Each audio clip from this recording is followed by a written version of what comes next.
Everyone has a smartphone, but almost no one knows that the device in your pocket is the result of a war, a silent war, fought between the most powerful companies on Earth. And by the time people noticed, it was already too late. This isn't just a tech story. This is the untold story behind the smartphone war. The giants. For years, the smartphone world looked simple. Apple at the top, controlling the premium market. Samsung everywhere, dominating globally. Two giants, two strategies, two visions of the future. And for a long time, it worked. Apple built an ecosystem people couldn't leave. Samsung built options for everyone. It felt like the war was already decided, but that assumption was the first mistake. The shift. Because while Apple focused on perfection and Samsung focused on scale, a completely different strategy was forming. One that didn't try to win the same game.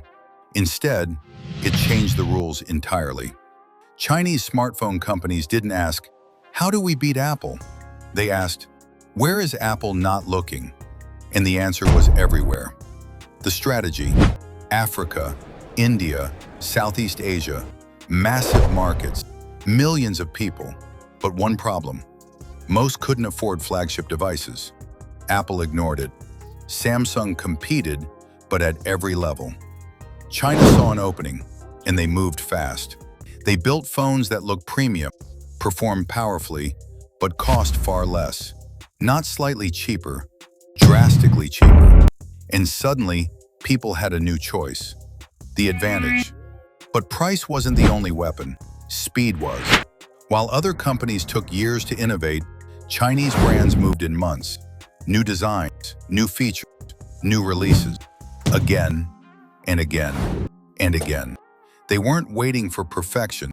They were flooding the market. And slowly, that started to change everything. Dominance. At first, no one paid attention because the focus was still on Apple versus Samsung. But behind the scenes, market share was shifting. Quietly, region by region, country by country, until one day, it wasn't quiet anymore. Chinese brands weren't just competing, they were winning.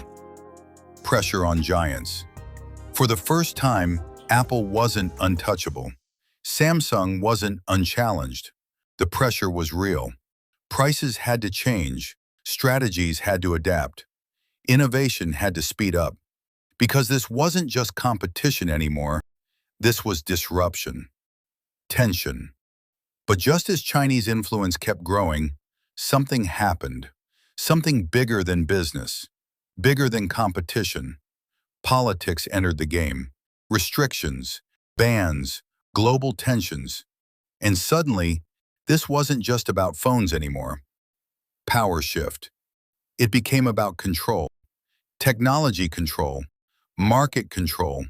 Global influence.